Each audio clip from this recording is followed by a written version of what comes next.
good afternoon. I am Happen Latara and I will be one of your instructors for today. So we're doing this because you reached out to us as our client and you have been addressing your low back pain. So can we ask your name for confirmation? I'm Okay. And then can you tell us a little bit more about your work and how is your workplace? I'm doing online tutor, and my workplace is just here at home. And then how is your posture or sitting position usually and how long does it take from online tutoring? Like this, it takes 1 hour. Tapos during that 1 hour, is there like discomfort that you feel during the session or like after the session? A lot. Is it really that uncomfortable? And what do you do kung the pain na siya sa low back? It affects my spinal, and I just lie down for a while, flat, How long do you do? 2 minutes. Tapos mag-yoga ka naman sa Mm-hmm. 20 years ago.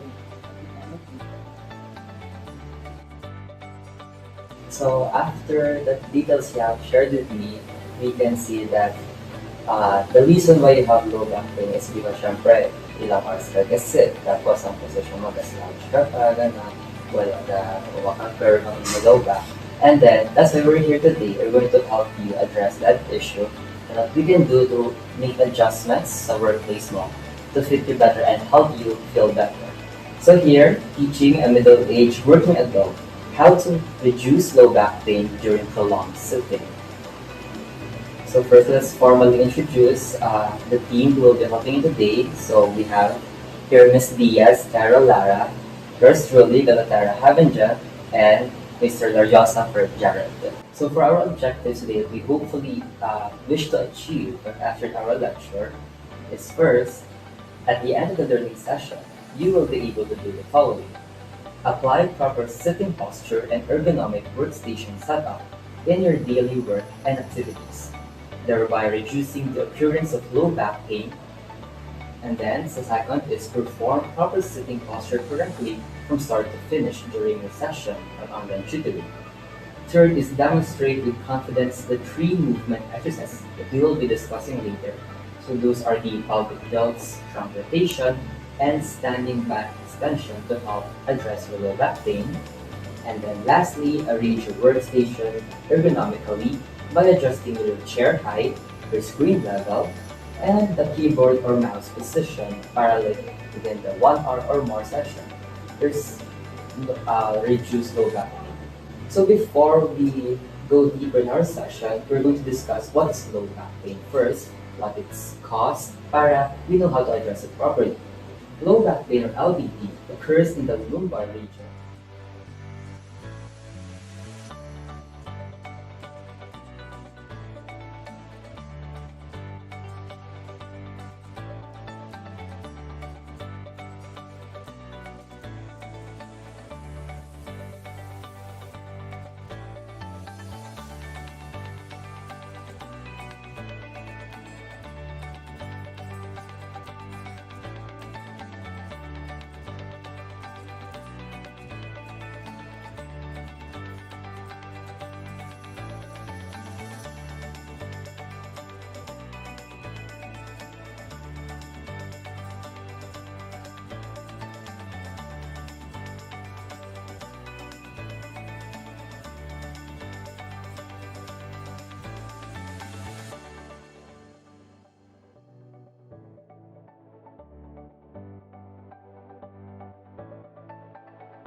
So I'm here yes, your one of your instructors. So today I will be teaching you the proper sitting posture. So first, dapat align yung mga head kag yung mga spine. So align mo siya. And then your upper back here yung area, naka-upright siya. So most slouch yung kita. Kaya over time, mas okay yung mga back kay lower, mag-sakit naman ng babaw. And then sa lower back naman yan is, hindi man siya taman ka-curve, and then hindi man siya taman ka-flat, hindi slouch na. So appropriate nga lumbar curve na siya. And then sa imong shoulder, relax lang siya. Pero not to relax na because slouch siya sa. And then, if ever you're typing, in your elbows, nasa 90 to 120 degrees. So it's like this, with your wrist and your forearm aligned, same level. And then, in here, i-apply naman ang 90 degrees sitting posture rule. So that means your hips, and then your knees, and then your ankle are in a 90 degrees position. So 90 degrees, do gapael na siya, do gapael na siya, gapael. So in here, makita mo gapael na siya, very gapael, and then sa imong ankle, gapael na siya.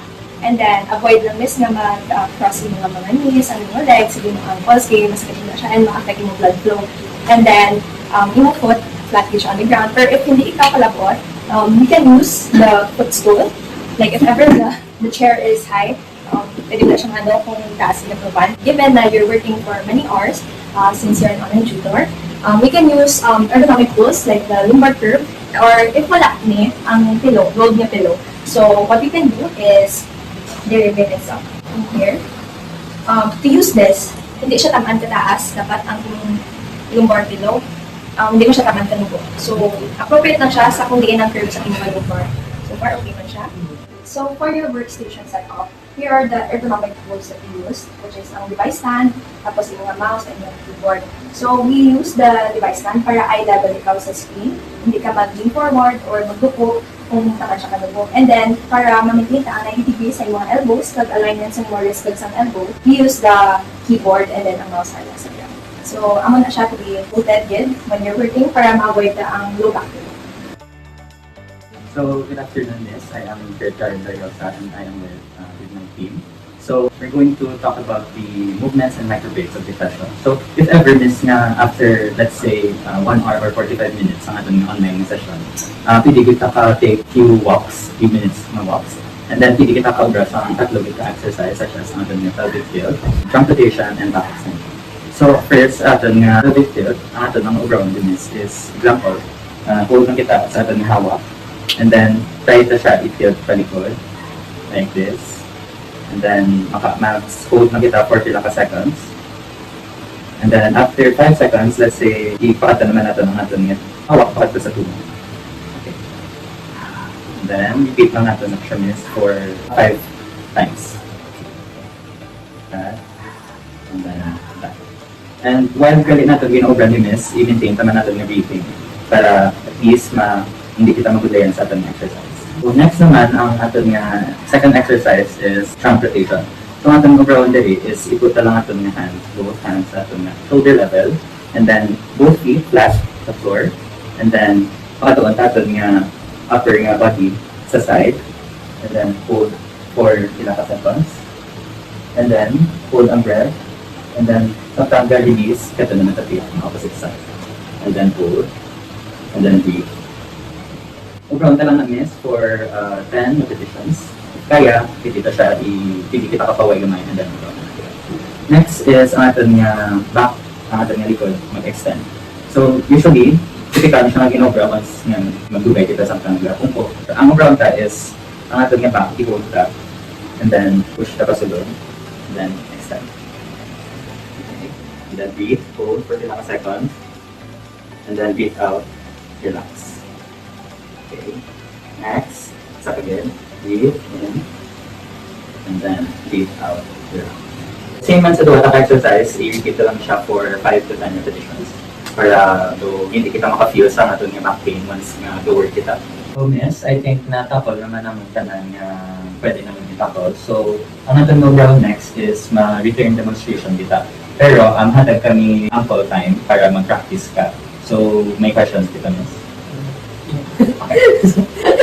During the practice time, Miss, pwede ka gika-ask ng questions during yung mga practice.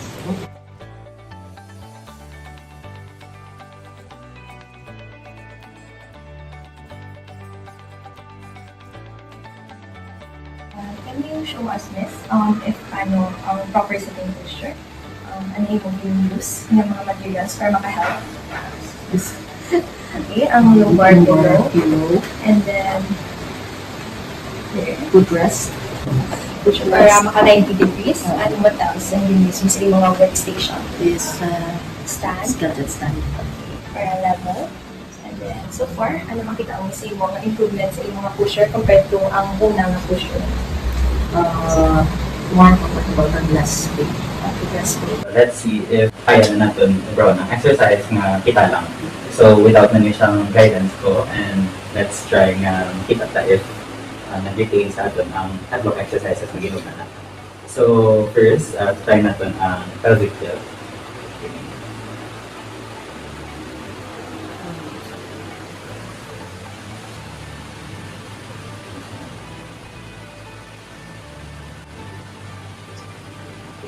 So, pila na, usually natin around, pila ka repetitions. Nice. Okay, next ang atin nga trunk rotation. Okay, try this.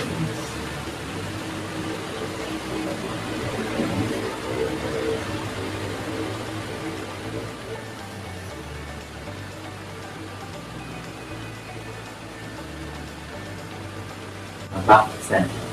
Extend kita sa atin naman.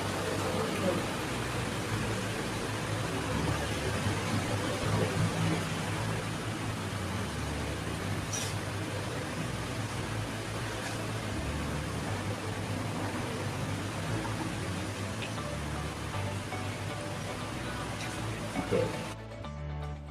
So, upon checking sa tatlo ka exercises natin yung inobro niya, so far, nakagrasp kita mayo. Though, kailangan pa natin a little bit more siguro, mayo pag-demonstrate para mas effective sa atin ang pag-prevent sa low back pain. So, amo ba lang namin yes. When doing that exercise, siguro kailangan tagit mag-count, mag-take time when doing that stretch. So far, Miss, I want to congratulate you because namin mo pag-listen, namin mo pag-demonstrate, and tapos kayo dituloan. So what we will do here is, I want you to apply all the things you've learned sa imong work setup, sa imong pag-ubra, nga everyone are day, nga tindog ka lakat-lakat, kag mobility exercise, ang matong tatlo na dimension mo. And then, sa imong posture, kayo nandunay, hindi ka mag-slouch. So I want you to apply that, Miss, and then i-follow up ka lang namon. And then, so far, good kita nyo pag-execute ka while kami other concerns. Amo na ito ang feedback ni Jared, take note lang to. And then, if there are concerns, you can tell us sa next session. Now that we have completed our session, we are now going to ask you some questions to see how effective it was and how did it help you. So first, how did you feel while performing the posture correction and ergonomic adjustments? More comfortable and less pain. And which part of the activity felt easiest to perform for you? The exercise. That's the most easiest part. And then, what skills do you think are important to perform proper sitting posture and workstation setup correctly? Exercises and Can you show us again what you've learned for the proper sitting positions? use the lumbar below, sit comfortably with the footrest and the 90-degree position, the knee and the pelvic. Can you tell us again what are the 3 mobility exercises we've done here earlier? Pelvic tilt, trunk rotation, and back extension. Okay, so maghimusan na sa sarili at parang kung gayon mo ginagawa ang mga device.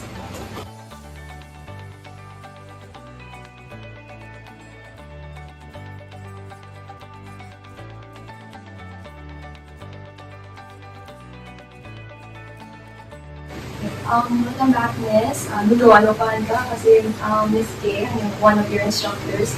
So, I would like to check in on this because na-apply mo man the past few days ang mga na-learn ka. Yes. Okay, so far, ano na notice kasi mo ito? That's it, less surfing. Naserving na siya. Mas comfortable ka na. If you can, Miss, pwede mo mapakita sa amin kung paano ka naman sit sa walk with the help of this bar.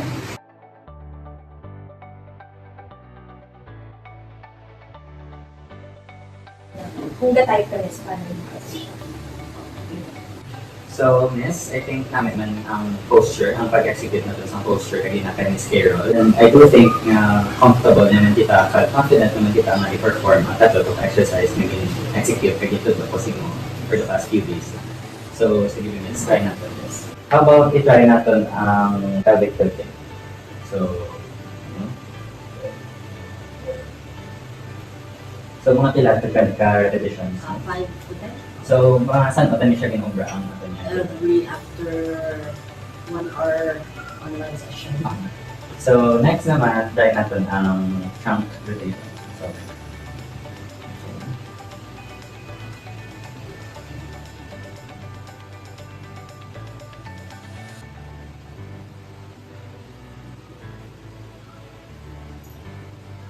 again, pila naman ito ka-repetitions. Same. Okay, very good. Next is ang ating back extension, ang pag-extend sa ating back. So, okay.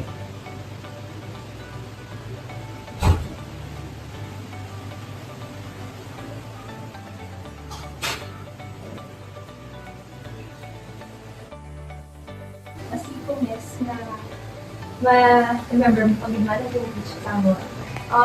Okay, good din ang pag-star, kasi po ang 90 degrees, yung techniques, ganda ano, tapos upright mo yung mga back, and then sakto man pag-nakit mo sa yung mga lumbar below, nakukaya, nakutulungan. So far, so good, Miss. Nakita ko good. Kag namon nga nag-improve ang ating exercise. So, i-keep up na lang din niya siya, Miss, para give ma-prevent pag na-reduce ta ang low back pain nato during our online sessions and work. That's great. We've seen consistency and improvements from our last few sessions. I'm back, and we're going to ask you some few questions again. So, were you able to consistently practice the proper sitting posture during your work hours this past few days? Yes. Okay, that's good to hear.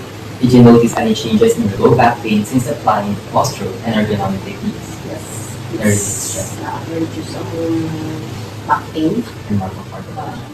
That's good. Did you encounter any situations at work where it was hard to apply the corrections? But I mean, like, you always remember them, you don't like na-format mo. Sometimes. As a table based schedule. Okay. So what is the important rule you learned for a proper sitting posture? It's the 90 degree sitting position. Okay, very good. And lastly, when should you perform your pelvic tilts, trunk rotations, and standing back extensions during work? Every 1 hour, after every 1 hour of the session. So now we're going to clean up again our workspace.